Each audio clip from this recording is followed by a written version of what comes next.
The nuns taught us there are two ways through life.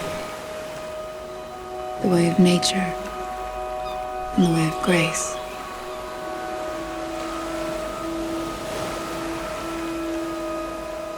Grace doesn't try to please itself, accepts being slighted, forgotten, disliked, accepts insults and injuries.